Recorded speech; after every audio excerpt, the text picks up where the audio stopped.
What's happening, fam? L.A.R. movement still moving. Book is entitled Lessons from a Non-Custodial Father at Amazon, Kindle, and Create Space. Link will be in the description box below as usual. Go get it. PayPal link. They also asked me to put it up, so I put it up. Thanks everybody for supporting. This video though is entitled They are a reflection of you too. Like for everybody who's dating, in relationships, is married, just meeting people. Whoever you choose to be with is a reflection of you too. Like, you know, now people can bait and switch you. I can't, I'm not going to lie and say that doesn't exist. A person can be one way when you meet them and then switch up on you. That happens. But if they switch up on you and you stay, that's a reflection of you. Because who you initially committed to is not who you with. Because you realize they switched up. But here's the other thing. If you meet the same type of person over and over and over and over again, that does say something about you. And I can say that even by myself. I've met people who switched up on me and it turned me off. And I've met people who, like, why am I fucking with you? But then, because it's something about me, that fucks with that dumb shit. You get what I'm saying? So then I gotta say, hey, you know what? You need to fix your damn self and get rid of this situation. Because sometimes, and that's saying it in a negative way.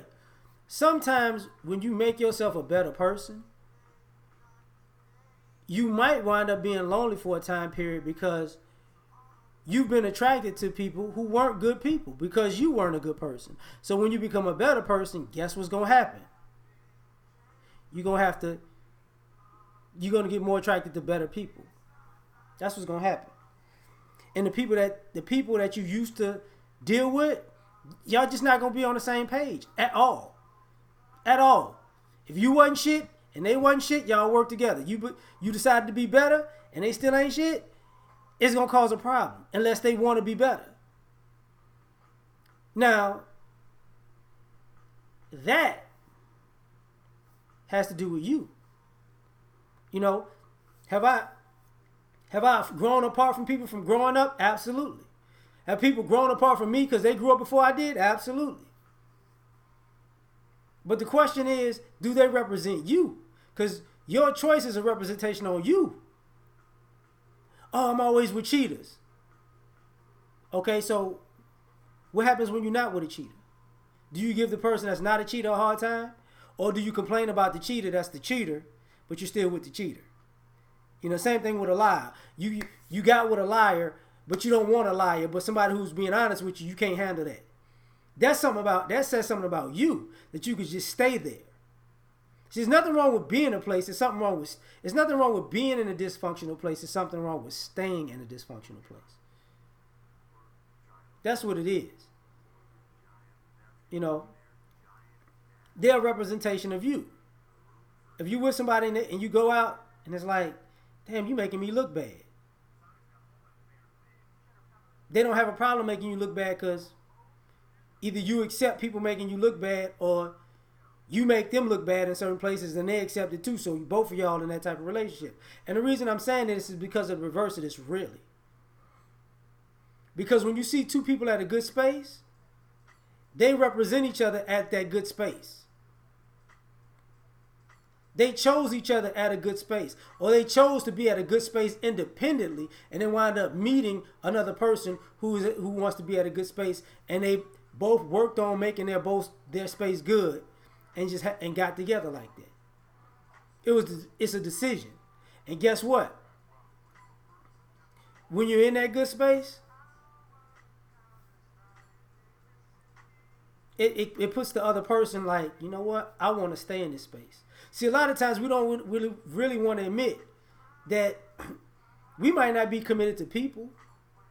We might not be committed to relationships. More so that we're committed to either function or dysfunction. We either committed to discipline or being undisciplined. We're either committed to structure or chaos. See, the person that you choose represents what you're committed to, because it's what you are involved in. The person is a representation of you. You're just getting yourself in the opposite sex. That's it. Now the question is, do you like yourself in the opposite sex? Because a lot of times, when we see ourselves in the form of the opposite sex and we got a problem with that, that's you though. You need to look at yourself in a different gender and say, fuck. And you wonder why am I still messing with this person? Because it's you. You messing with you. That's why. You understand it. You get it. And I can say this. Sometimes you can be ahead of a person and you can tell they working their way out. And you might stick with them because I've been where you at. And it's not, I ain't even going to talk about I see the potential in you. No. If you want to get out of this situation, I could give you a map. Now, do you have to be in a relationship and be partners and lovers and spouses and married? No, not really.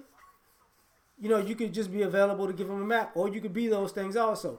But the onus is on that person if they want to get out, if they are actually honest about getting out of the space that they're in to a more positive space. See, a lot of us don't, you know, why do you have somebody that you arguing with? Because you like to argue. Because if you meet somebody and they don't like to argue and not going to argue with you, you're going to have a problem with that. You'll break up with that person because they don't like to argue. But you'll be with a person day in, day out, month in, month out, year in, year out, because they argue with you. Because you like to argue. You know, same thing. You know, maybe you like sex above all else things. That's your number one priority. So this person has a high sexual appetite. So the relationship is based on sex because of your appetite. And now you want something that's real, that has substance to it. But truth is, substance comes secondary to sex. You can't put substance first. So you're dating yourself. Well, I don't know why I can't let it. Because sex is your number one priority.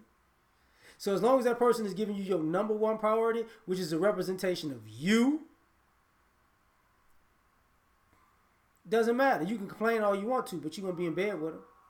And then when somebody brings you substance first, you go, this is what I want, but you're going to get rid of them. That's what that's about. You know, a lot of people don't want to just deal in reality. And that's the reality. You know, one of the things that a lot of us don't want to do is take a good hard look at ourselves. You got to know your own weaknesses, your own strengths, you know, but your weaknesses, you got to know what you're weak for, the type of people you're weak for, the type of things you're attracted to that are negative qualities. Because a lot of times we're attracted, you wonder why you get in negative situations with negative people is because you haven't dealt with your own negative qualities. You kill the negativity within yourself, you kill the people from coming into your life. Or, no, take that back. You don't kill the people from coming into your life. You kill that attraction. Because you be like, yeah, I would, but I ain't with that bullshit no more. I got a soft spot for this type of person, but nah, I don't. But I'm above all the stuff that goes with it. You know, I'll take somebody of lesser chemistry because they're, you know, this represents who I am right now, where I'm at right now. I don't need to go backwards like that. See, a lot of us like playing the victim.